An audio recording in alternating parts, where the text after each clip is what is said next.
Ever stop to think how much those little impulse buys on your phone are adding up to, and how many subscription payments are sneaking out of your bank account every single month? Before I started using Rocket Money, let me tell you, I had no idea. But the first time I logged in, I saved $435. I couldn't believe it. Rocket Money is a personal finance app that helps you find and cancel your unwanted subscriptions, monitors your spending, and helps lower your bills so you can grow your savings. I just love the dashboard. It shows everything in one place, even the subscriptions you forgot you signed up for. And if there's something you don't need, Rocket Money helps you cancel it. Plus, it alerts you if a bill increases or if something unusual pops up in your account. It's basically like having a personal assistant for your money. Cancel your unwanted subscriptions and reach your financial goals faster with Rocket Money.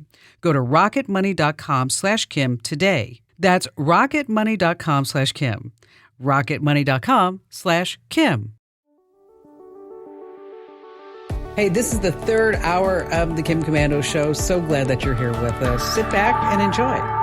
So whenever you play the lottery, or there's like specific numbers that you play all the time? Yes. My co-host in the mornings and we play. She randomly said one day, I think the winning lottery numbers are going to be bump, bump, bump, bump, bump. Right. And we've been playing those for 3 years now.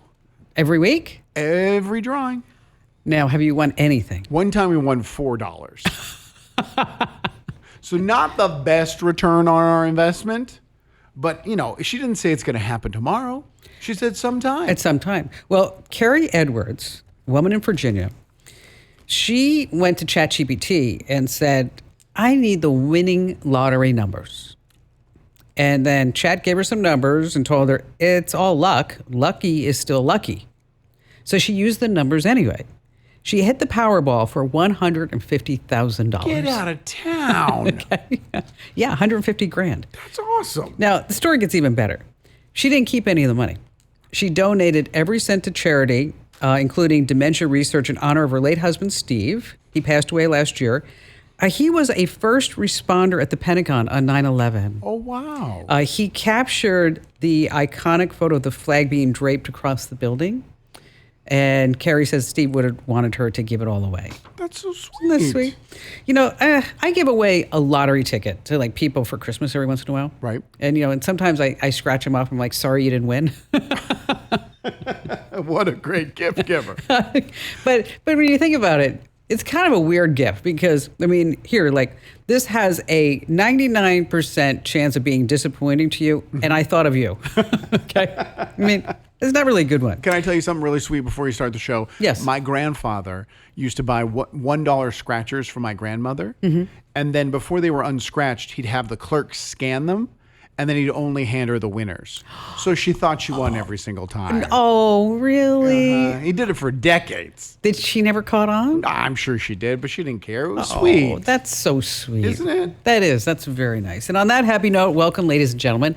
It's the Kim Komando Show. I'm, of course, America's beloved digital goddess, here with you once again. And joining me is Andrew Babinski, my co-host, and also the co-host of the morning show in Phoenix, Arizona, 99.9 FM. Hello, Kim. And you can find us on over 420 top stations. We're streaming in your favorite radio app. Just type in Commando, or a podcast wherever you get your podcasts. And a special shout out goes to our amazing listeners on the American Forces Network Radio. Over 375,000 U.S. service members tuning in from 175 countries around the globe. We thank you for everything that you're doing.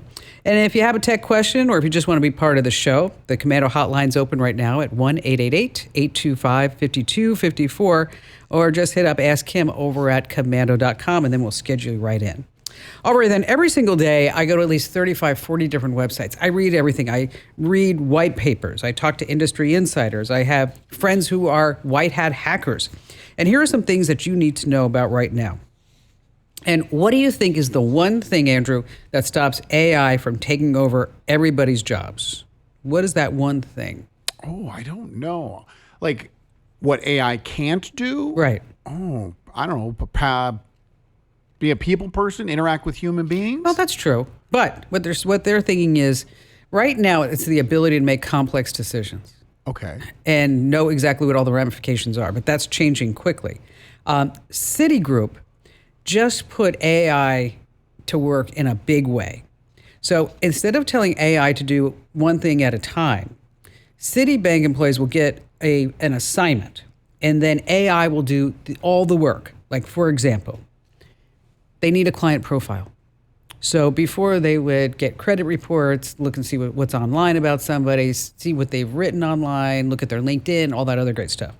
But now AI pulls all the public information, digs through Citibank's own databases, organizes the reports, and will translate it into any language that they want, all in a full sweep. Now, Citibank's chief technology officer says this is going to free up workers from hours of grunt work, letting them focus on big decisions. The grunts don't make the decisions. No. So you're going to get rid of the grunts that do the grunt work Exactly. and only keep the ones that make big decisions. But it sounds good. Sure. It's going to free up workers. Right. It is. Have you seen what Perplexity announced? No. Perplexity is ChatGPT's main competitor. I mean, you got Grok and you got Copilot and all you want, but there's Perplexity. For $200 a month, it will scan all your email and it'll write all the replies to any email that comes in. And it will be able to know if it's spam or not and just send it into junk. And then if somebody says, hey, I'm wondering, if we can get together next Wednesday, it'll look on your calendar and write a reply that says, Kim's available here, here, and here. Now, it doesn't send the replies, it puts them all into draft. I'm thinking about trying it. What do you think? But I mean, what's the difference between checking your email and checking your drafts? Well, but it's all written out. Right. So You can just look at it and go, oh, send. all right. So how much time are you really saving? A lot. You Because think not, so? Yeah, because you're not sitting there like composing a reply and then putting it in and then maybe it, I don't know if it's going to really sound like me because it might start using like those words like paradigm and goals. And Correct. Synapsing and, things like that. Yes. So, but I'm thinking I might try it. It's worth a try. Let's see. How would you define workslop? Workslop. Work slop? Mm-hmm. I don't know, 80% of the stuff I do? Yes. Well, there is that. We were going to talk to you about that. It's email that makes no sense at all. And so if somebody sends you an email, you're like, oh, that's work slop. Now, MIT says that work slop takes 2 hours on average. It costs about $186 per worker each month. So that $200 per month looks like a bargain over here.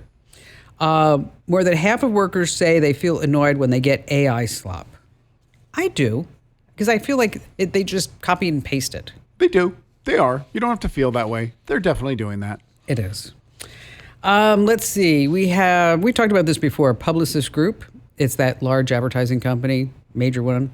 They have something called the Core AI platform where they track 91% of all internet users. Oh, that's not a lot of people. No, they track everything too. Like what you do, where you go, things you click on, what you watch online, what you do on your TV, what you buy, where you buy it, online, in person, all your social media, any legal issues that you have, any medical conditions. Okay, they're making billions of dollars. Now, what if you could sell all this data yourself? There's a startup called Vana, V-A-N-A, and they want you to treat your personal data as an asset like you really own something. It acts like a wallet where you pull it with others. You license it for AI training. They get a copy of everything that you do on your phone. You get a little cut. You can link your Spotify, your LinkedIn, Instagram, Netflix, whatever it is. And some people are making like $5 or $10. How, $5 or $10 period? Like a month. Oh, that's not even worth it. Well, I guess it is worth it because it's $5 you would get. They're going to get that information anyway. But your Spotify, your LinkedIn, you don't think that those companies are collecting your data and selling it? They are. Right. But they're also getting your voice print. That's what I don't like. Too much? Yeah. How much would you have to get per month? Me? $10,000. $10,000 a month. That's where we'll start the auction. Come on over. Finally, this MrBeast. They had a whole profile about him on Bloomberg. It was really fascinating. If you have a chance to read it, you really should. It kind of pulled back the curtain on how he makes viral videos. And it makes the way that we're doing it look like workslop. Sure. Okay. The process starts with a title and a thumbnail. That's how he starts. Comes up with the title, comes up with the thumbnail. For this one, it was, would you risk burning alive for $500,000? He has over 12 people on his staff that only do thumbnails. Wow. But hold on, let's pause for 1 second.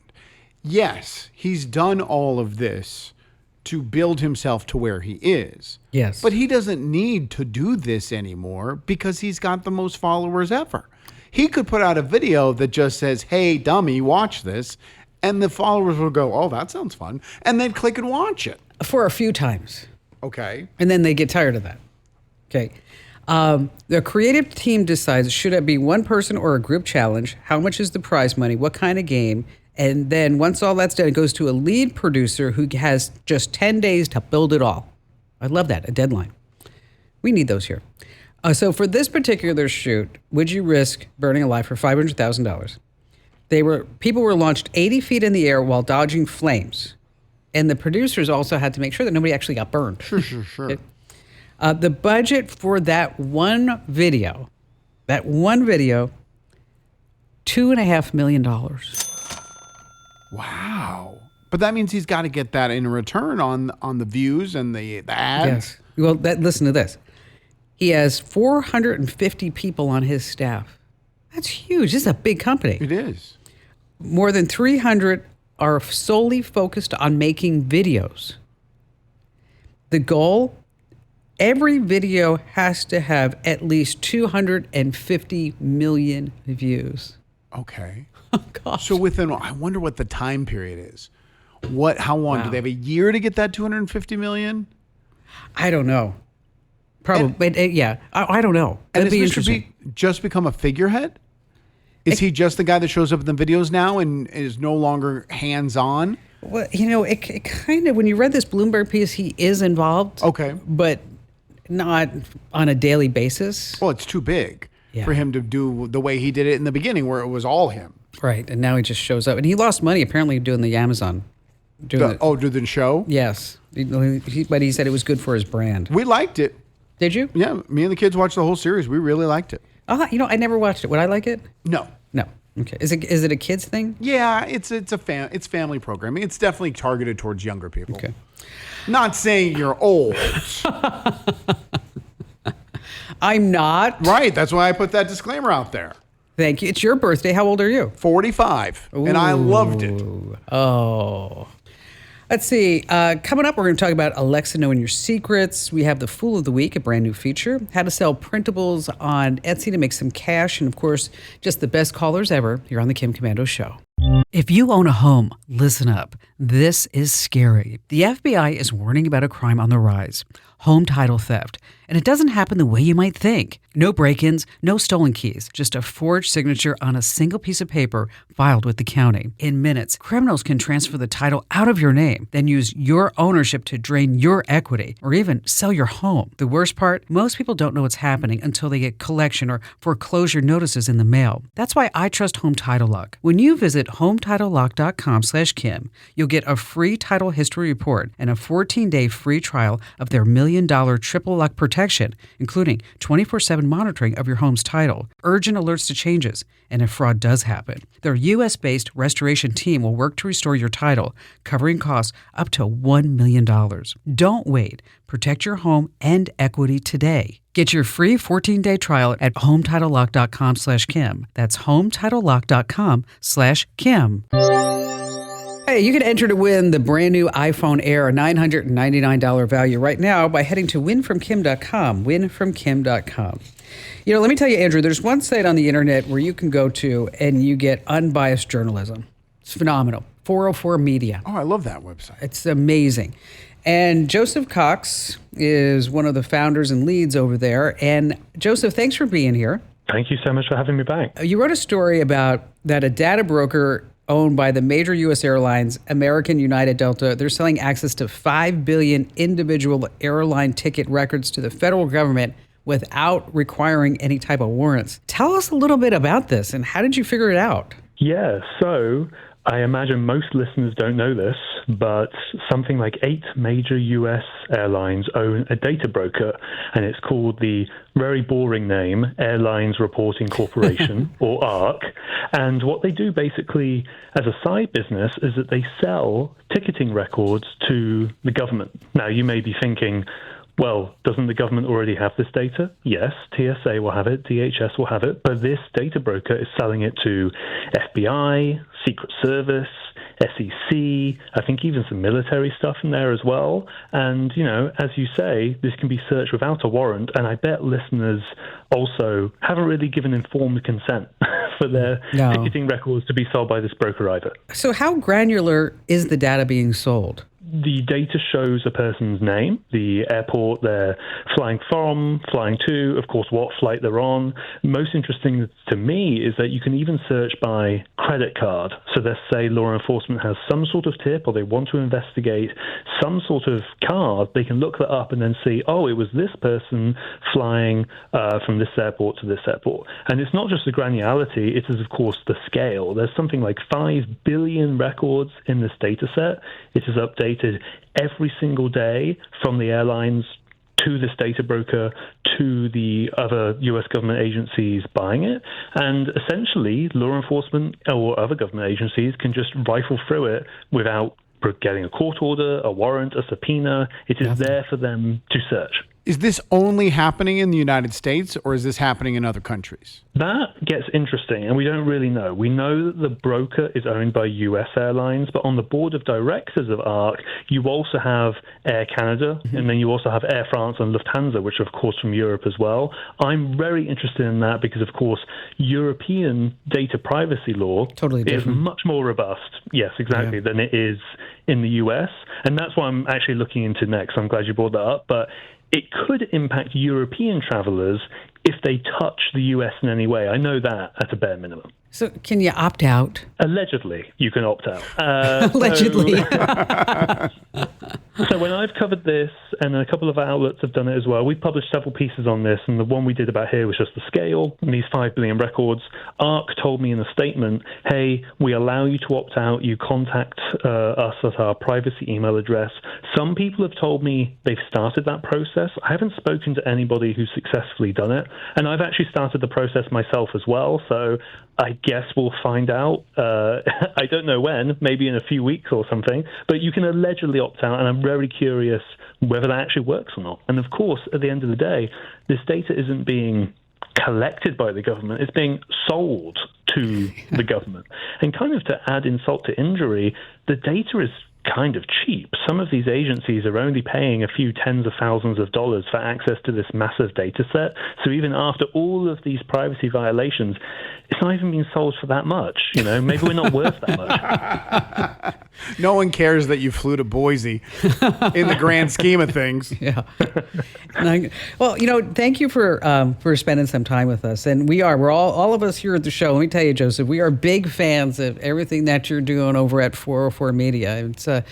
It's just robust. It's on target. It's smart. It's researched. And it's nonpartisan. It's like, where else can you get that stuff? I'm telling you, it's 404 Media. Joseph, thanks again for being here. The family that vacations together stays together. At least that was the plan. Except now the dastardly desk clerk is saying he can't confirm your connecting rooms. Wait, what? That's right, ma'am. You have rooms 201 and 709. No, we cannot be 5 floors away from our kids. The doors have double locks. They'll be fine. When you want connecting rooms confirmed before you arrive, it matters where you stay. Welcome to Hilton. I see your connecting rooms are already confirmed. Hilton, for the stay. All right, so we've decided that we're going to have a new feature here on the show. Every week, we're going to spotlight, we're going to call it the Fool of the Week. Oh. The Fool of the Week. I'm so honored. It's not you. Oh, good.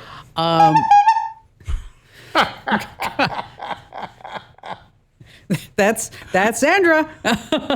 Wow, the production team went to no lengths. We did. To hold back when it comes to this new segment. Yeah, that was the whole beginning and repertoire to bring everybody into it. Do you want to try it again? Intro the segment one more time?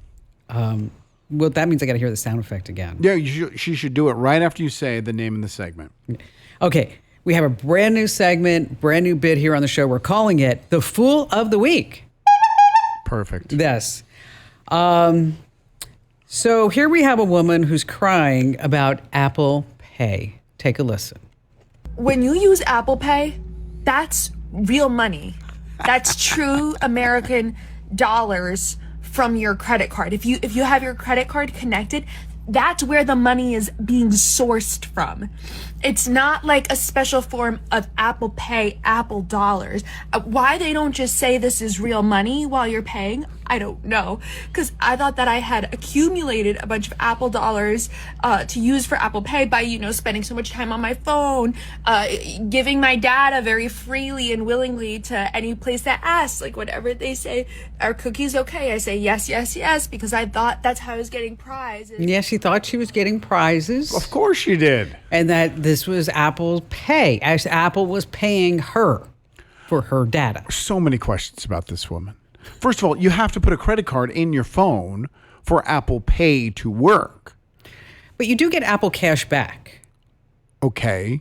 For... With the credit card. Yes, when you use the credit card. But she would have had to have signed up for the credit card, put the credit card as part of her Apple Pay. There's a whole process here. Yes. It's not like she just got a text message saying, hey, guess what? You got 22 Apple dollars. Go ahead and go buy a coffee.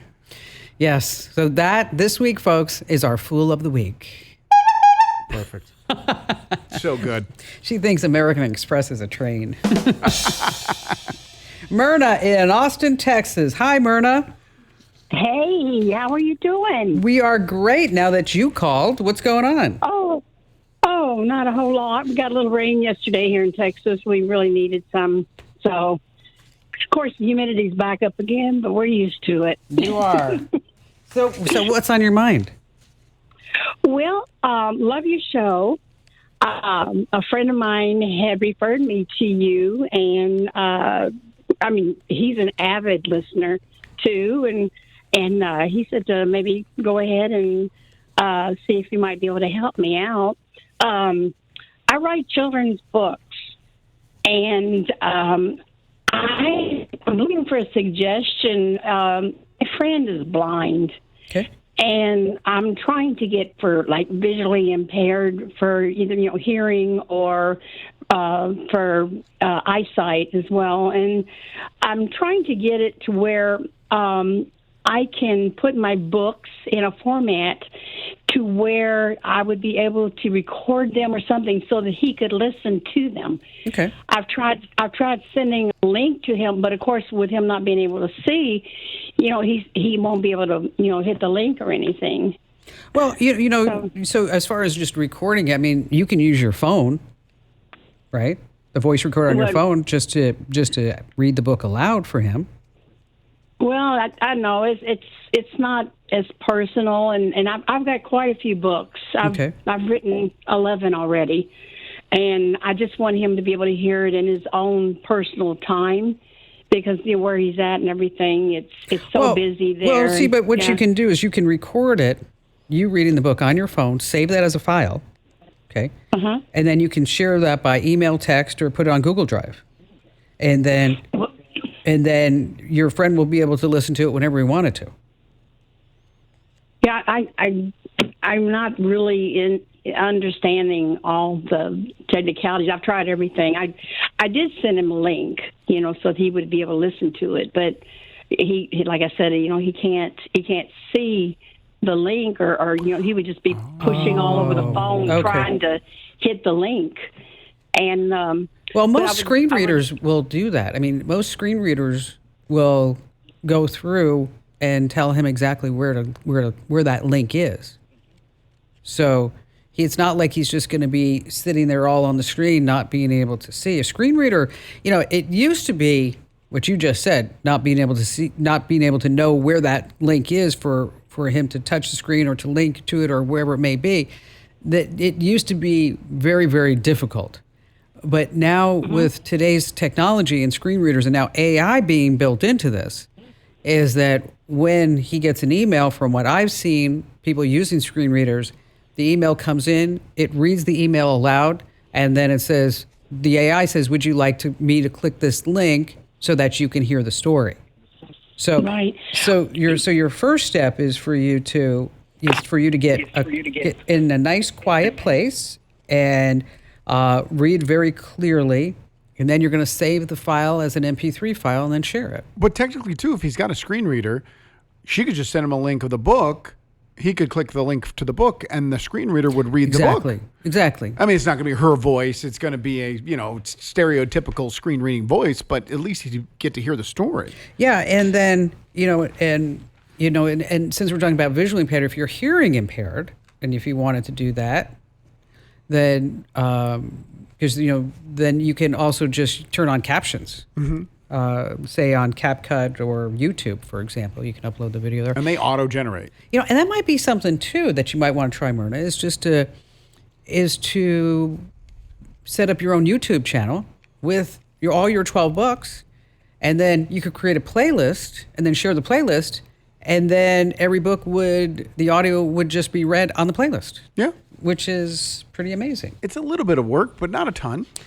Yeah, I know. It's and we always say it sounds easier than what it is. It's a project. Mm-hmm. So why don't you get started, Myrna? And if you need any help afterwards, we're here for you. And thank you for your call. Al in Vancouver, Washington. Hi, Al. Hi, Kim. Love reading your post each day, but here's my question. You may have already spoken to this already, but do you have a recommendation on a language translator that uses AI? I love free, but, if it's not free, something that gives good value for the money, there's just a ton of white noise out there, mainly from Facebook on download this app. And every time I get to it, you click on it, you open it up, and it says, only for so much per month. You don't know whether it's value added or it's not. And I've used Google Translate sparingly in the past, but I've got a big trip coming up in the future to Asia, a number of different countries. And with the advent of AI, which it's pretty amazing. Stuns me how amazing it is. I thought there might be something out there that you could help direct me to, or direct your group that you send out information to. So that's my question. You know what? When is your trip? Early 2027. I'm starting early to prepare for this. Okay, because this technology is going to change considerably over the next. Yeah. Okay, do we have that audio of the AirPods translating? Okay, you have an iPhone, right? Listen. I do. Okay, and I wear hearing aids, and I'm hearing you through my hearing aids, which is fabulous. Okay, AirPods, the AirPods 3. Okay, which. If you have mild to moderate hearing loss, you might be able to use those. But I just want you to listen to the technology that's available right now on your iPhone using AirPod 3s. Once you buy the AirPod 3s, you don't have to pay anything for this. Just listen. Hola, bienvenido al restaurante Fajitas. Aquí le dejo el menú. Welcome to the Fajitas restaurant. Here is the menu. Great. What's your special today? ¿Cuál es tu especial hoy? El plato del día es tacos al pastor. The dish of the day is tacos al pastor. Okay, so that's all happening in real time, Al. And I think they're doing simplified Mandarin as far as Asian. But they say in total they're going to have like over 50 different languages. When the voice was speaking to the waitress at the restaurant, is it coming through the phone or through the AirPod itself? It's coming through the phone. Okay. And then you're hearing the translation in your ears on the AirPods. Okay. Yes. So you've got a year and a half before this trip, right? Yes, that's correct. So I would, you can dabble around and maybe look at, there's something called Papago, and that's Papago, Papago. They are focused on Asian languages. That's why I'm telling you about it. Okay. And that's free.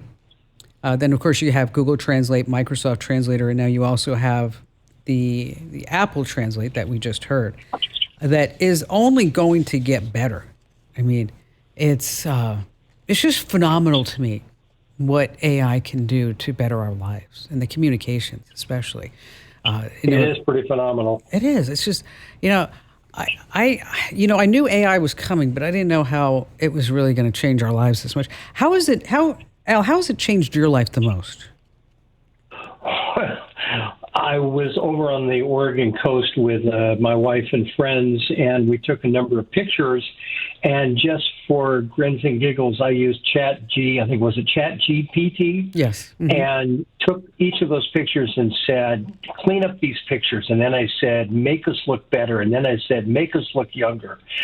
And it is stunning, the different pictures that it gives you. And again, that's just fooling around with it, with not even getting seriously into it. So that's what kind of led me to think, what can it do with regards to translation in real time? Yeah, and that's that is real time. What you just heard, that was in real time. Now, can I wear the AirPod 3 and hearing aids, or does it have to replace it? It's one or the other, unfortunately. Okay. It's but like I said, the AirPod 3s. Do you have severe hearing loss? I would say mild to medium in my right ear and medium to severe in my left. You might be able to get away with one, because the AirPods supposedly work with mild to moderate hearing loss. And if it's anything more than that, then it's not going to do anything. But correct me if I'm wrong, there should be a next generation of AirPods before he goes on his trip. In a year from now. Yeah. A year from now, you're going to have a whole nother generation. And that's why, I don't want you to worry about or buying anything right now. As much as, tinker around and play with AI and maybe, do some experiments, if you will. But this technology, look at how much it's changed in the last 6 months. Mm-hmm. Okay. I have no idea. We're going to have a little travel buddy with you probably at that point. Right. So, how can I help you, Al? I'm right here for you. It's a little buddy that's going to yell at you to put in your hearing aids because you forgot them. Yes. Barry does that all the time. And we go out and he's like, oh, darn, I forgot my hearing aids. I'm like, oh, great. What'd you say? I love stories like these. Kayla in Ohio, she's a mom. She started selling printables on Etsy.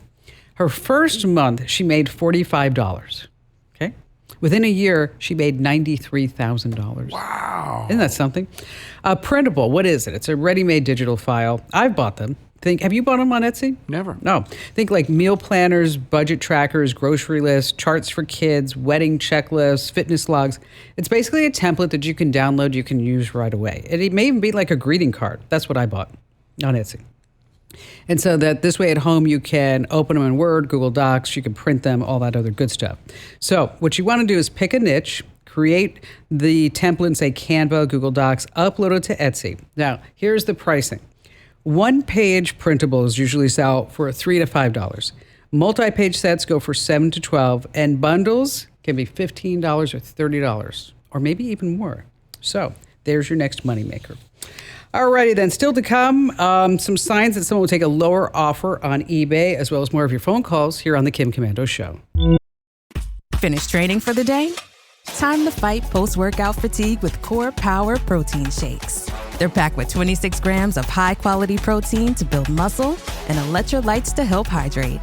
The nutrition you need to help your body replenish, rebuild, and repair post-workout so you can power on to the next one. Champion your recovery with Core Power. Visit corepower.com to learn more.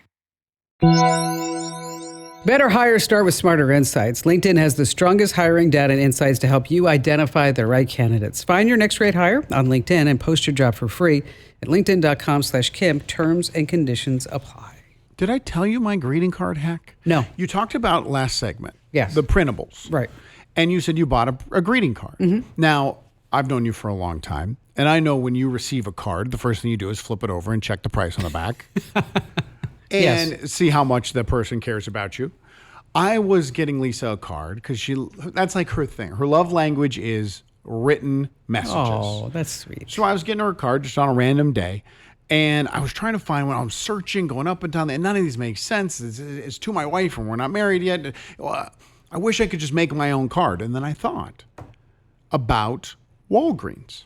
Okay. You can print cards at Walgreens on good stock with any photo, any message in the middle, and any photo on the back for $3.50, and it's ready in an hour. Oh, really? The card I was going to buy her was $9.99. Oh, God. And it basically gave me 2 inches to write. But you had to go to Walgreens to go get it, right? Yeah. Oh. In an hour. Yeah, that's pretty darn good. That's not bad at all. No, that's pretty darn For good. $3.59. I'm just saying it's the way I'm doing it from now on. Now, as far as with greeting cards, I send Ian a card every once in a while. Digital? Yeah, no, I send it through the mail. I go to a website called Postable. Okay. And you just write your card and do your thing, and then it puts a stamp on it. And there's always a coupon code, by the way. Okay. You just know whatever price you see, it's 20% off. Okay. Just, you're always going to get 20% off. And so, but here's my dilemma. A friend of mine, his little dog died. And so I sent him a card, sorry for the loss of your little fur baby. When I saw him, he said, "Gosh, Kim, you have amazing handwriting." Uh-oh. I didn't say anything. You didn't? No, because I'm sitting there going because he was making just a big deal about the card and about the handwriting, and I'm sitting there going do I tell him? Oh, it'd have been a good laugh. I think if you just said, "I do have amazing handwriting, but that wasn't mine." Is it printed to make it look like it's script? Well, yeah, you can choose. I chose a handwriting font. Oh, okay. So I was like, oh. Now, how much? Be honest, just even with the coupon code, how much is it to ship that card? I think it was $3.68. That's not bad at all. No. And it gets in the mail. Done. That's Boom. awesome. Yes. All right, coming right back, we have an eBay tip you don't want to miss here on the show. Okay, if you're looking on eBay and you see a photograph in a messy garage with crappy lighting, that is a sign that person will take a lowball offer. I love that. That's new research. So if it's and they also say that if it's something expensive with crappy lighting, that person wants to get rid of it too. They're just going to throw it away otherwise. Why not take your $10 you're offering? Hey, just a reminder that I'm giving away a brand new iPhone Air. Yes, a $999 value. Enter to win right now. Go to winfromkim.com. Once again, that's winfromkim.com. That's the end of hour 3. But don't worry, if you want more good stuff, make sure that you sign up for my free newsletter. Head over to getkim.com.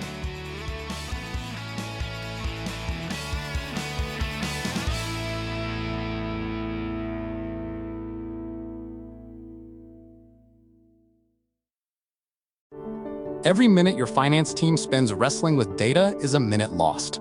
Insight Software's AI-powered insights instantly move you from complexity to clarity. Automated analysis, real-time reporting, strategic recommendations, all at your fingertips. Transform how your finance team works and watch your business grow. Stop wasting time. Start making smarter decisions. Learn more at insightsoftware.com/AI.